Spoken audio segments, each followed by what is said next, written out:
BJP के दूसरे नेताओं ने भी ममता बनर्जी के स्ट्रांग रूम पहुंचने पर तंज कसा। दलील ये कि टीएमसी ने काउंटिंग से पहले ही हार कबूल कर ली। देखिए, मुझे लगता है एक इंडिकेशन है कि ममता बनर्जी और उनकी पार्टी मान चुकी है कि वो विरोधी पक्ष में बैठने वाले हैं। इसीलिए धरना करने का काम किसका होता है? विरोधियों का होता है। तो ममता बनर्जी और उनकी पार्टी ने अभी से ही मान लिया है कि वो हार गए हैं और वो विरोधी पक्ष में बैठने वाले हैं, और उनका विरोधी पक्ष वाला मोड जो है पार्टी का वो ऑन हो चुका है।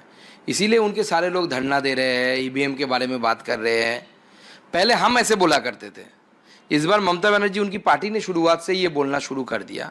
तो ये दर्शाता है कि वो विरोधी माइंडसेट में आ चुके हैं और मान भी लिया है उन्होंने कि भारतीय जनता पार्टी की सरकार बनने वाली है। कंप्लेन आया था कि स्ट्रांग रूम ठीक से सील नहीं हुआ। कंप्लेन आया था कि स्ट्रांग रूम में सिक्योरिटी में कमी था। उसको देखने के लिए हमारे कर्मी एजेंट को उत्साह देने के लिए ममता बनर्जी वहां पहुंचे और वो उधर ठहरी हुई थी। चुनाव आयोग ने 2 मई को बंगाल के डायमंड हार्बर और मगराहट पश्चिम निर्वाचन क्षेत्रों में 15 मतदान केंद्रों पर दोबारा मतदान का आदेश दिया है, जिसका बीजेपी ने स्वागत किया। हालांकि बीजेपी की मांग है कि फलता विधानसभा क्षेत्र के बूथों पर भी दोबारा मतदान होना चाहिए। लेकिन बंगाल की राजनीति अब भी ईवीएम की सुरक्षा और हेरफेर के आरोपों के इर्द गिर्द ही घूम रही। बीजेपी भले ही इसे टीएमसी की घबराहट बताए, लेकिन ममता बनर्जी की तरह विपक्ष के दूसरे दल भी बीजेपी की नीयत पर सवाल उठा रहे हैं। ये टीएमसी तो हारने वाला है, इसका सत्ता जा रहा है। इसको पॉलिटिक्स को तो ये लोग प्रोफेशन बना दिया ना। अब दूसरा प्रत्याशी दूसरा पार्टी को हार जीत हो सकता है, कोई जीत सकता है, कोई हार सकता है। इसमें कोई पर्सनल इफेक्ट नहीं होगा। तो टीएमसी का चला जाएगा तो बर्बाद हो जाएगा, घर बार बने चला जाएगा, इलीगल कंस्ट्रक्शन है, रुपया है, सब चला जाएगा, दादागिरी खत्म हो जाएगा, उसूली खत्म हो जाएगा। अपने लिए 2 कार, बीवी के लिए 2 कार, बच्चा को स्कूल छोड़ने के लिए 3 कार। ये जो स्टेटस उनका ऊंचा हो गया, सत्ता जाने के साथ उसका स्टेटस भी इतना खत्म हो जाएगा। इसलिए इसको प्रोफेशनल इशू है। देखिए, बीजेपी को क्या करेंगे? वो 21 साल में आपकी बार 200 पार करके उतरे थे, हार गए, हार के चले गए। अभी 24 में भी उसका रिजल्ट बहुत खराब हुआ था, 21 से खराब। 26 में उसका रीडिंग है कि 21-24 से उसका खराब होगा। तो वो क्या करेंगे? उसको तो उसका वर्कर को भी इम्पेटस देना है। तो अभी ये काम वो कर रहे हैं। 23 के बाद बोले हैं कि 29 में सबको तैयार रहना है, क्योंकि हम ऑलरेडी 100 सीट जीते हैं। 23 में बोले थे ना सर, हमारा होम मिनिस्टर। तो 29 के बाद ये सब बोल रहे हैं। तो बोलने दीजिए ना, सपना देखना का तो हक है सबका। हमारा डेमोक्रेटिक कंट्री है, उनको ड्रीम के लिए हम उनको बेस्ट विशेस देते हैं। लेकिन क्या किया जाएगा, रियलिटी अलग है। देखिए, वहां सरकार भाजपा की नहीं है, इसलिए वहां तक पहुंच रहे हैं लोग।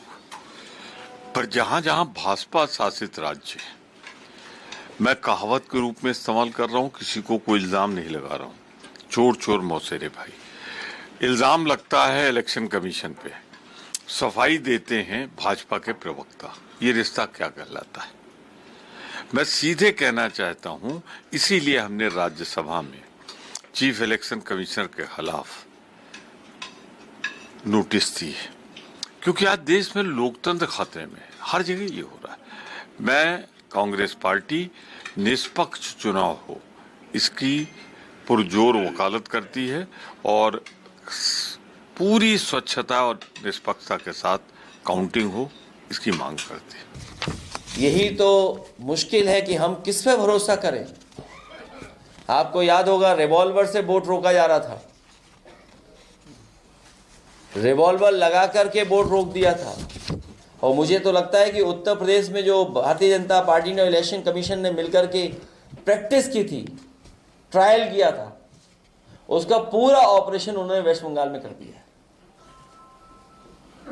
और पूरा पैरेलल स्ट्रक्चर क्रिएट किया है सेंट्रल फोर्सेस का। पूरा का पूरा पैरेलल स्ट्रक्चर बनाया उन्होंने कि कैसे बंगाल में किया जाए। लेकिन उसके बावजूद भी दीदी वहाँ पर जीतने जा रही हैं, दीदी ऐतिहासिक वोटों से जीतेंगे। इलेक्शन कमीशन ने पूरा क्लियर कर दिया, सबको ईमेल करके बताया गया था कि हम ये करने जा रहे हैं, और वहाँ पे आपका जो पोस्टल बैलेट है उसका सेग्रीगेशन हो रहा था। तो तृणमूल कांग्रेस की जो मांगे हैं या जो भी उनका एलिगेशंस है, वो सारे एलिगेशंस इलेक्शन कमीशन ने प्रूव कर दिया कि ये एलिगेशन सही नहीं है, और ये एलिगेशन तृणमूल कांग्रेस दे रहा है, मतलब तृणमूल कांग्रेस मान चुका है कि उनको आगे आने वाले समय में ऑपोजिशन पार्टी का भूमिका निभाना है। कि मैं जानता हूं कि सभी चाहते हैं कि चुनाव निष्पक्ष हों, शांतिपूर्ण तरीके से हों, और सभी पॉलिटिकल पार्टीज का, राज्य सरकार का, केंद्र सरकार का ये जिम्मेदारी बनती है कि चुनाव अच्छे माहौल में संपन्न हो। लेकिन भय का माहौल निर्मित नहीं होना चाहिए। लोगों को लगना चाहिए कि वो सुरक्षित हैं और अब एक खुले माहौल में अपने वोट का वो इस्तेमाल करें। ये जिम्मेदारी निर्वाचन आयोग की है, और कहीं पर भी अगर बल प्रयोग ज़्यादा होता है या कहीं गड़बड़ियां होती हैं, दोनों चीज़ें गलत हैं। एक संतुलन होना चाहिए और पर्याप्त सुरक्षा के इंतजाम होने चाहिए, मैं इसको मानता हूं, लेकिन जितनी ज़रूरत है उतने करने चाहिए, ऐसे सभी लोग चाहेंगे। ममता बनर्जी जो आरोप लगा रहा है वो विपक्ष पहले लगाते थे, और आज ममता बनर्जी खुद विपक्ष का रोल प्ले कर रहा है। मतलब उन्होंने स्वीकार ही कर लिया कि इस चुनाव में तृणमूल कांग्रेस हार रहा है और विपक्ष में बैठने का काम तृणमूल कांग्रेस कर रहा है। तो इसीलिए देखिए, जो नाटक ममता बनर्जी कर रहा है, इस नाटक इसलिए कर रहा है जो उनका कार्यकर्ता भी काउंटिंग में जाने के लिए तैयार ही नहीं है। कार्यकर्ता को मालूम है जो तृणमूल सरकार नहीं रहेगी, और तृणमूल पार्टी चलता है काटमानी और जो तोलाबाजी इससे। बंगाल में तो चुनाव में 2.5 लाख पैरामिलिट्री फोर्स ऑलरेडी लाया है। अगर 700 कंपनी और लाया, उसका मतलब ये है कि सरकार जो निर्णय आएगा ममता दीदी के फेवर में, वो मानने को तैयार नहीं, और जोर जबरदस्ती से ईवीएम कब्जे में लेकर निर्णय बदलना चाहती है। उसका मतलब देखिए, ममता बनर्जी का वहां जाना बिल्कुल सही है, बिल्कुल लाजमी है, क्योंकि वो चुनाव ही लड़ रही थी ज्ञानेश कुमार के खिलाफ। चुनाव आयोग वर्सेस टीएमसी चुनाव था। चुनाव आयोग बीजेपी का मुखोटा पहन के चुनाव लड़ रहा था पश्चिम बंगाल के अंदर। तो अगर चुनाव आयोग अगर कोई कोताही बरतता है किसी भी तरीके से, ईवीएम जहां रखी गई है उसकी सुरक्षा में अगर कोई चूक है, तो किसको संभालना पड़ेगा? टीएमसी को खुद ही अपने मैंडेट की रक्षा करनी पड़ेगी, उनको ही ग्राउंड पे उतरना पड़ेगा। और ममता बनर्जी अगर इसको लेकर चिंतित हैं तो वो बिल्कुल सही चिंतित हैं। भारतीय जनता पार्टी का इतिहास रहा है चुनाव आयोग के साथ मिलके कभी वोटर लिस्ट में छेड़छाड़ करने का, कभी चुनाव को प्रभावित करने का, कभी ईवीएम के साथ छेड़छाड़ करने का। ये सारे भारतीय जनता पार्टी हथकंडे अपनाती रहती है, इसलिए अपने मैंडेट की रक्षा ममता बनर्जी को खुद ही करनी पड़ेगी।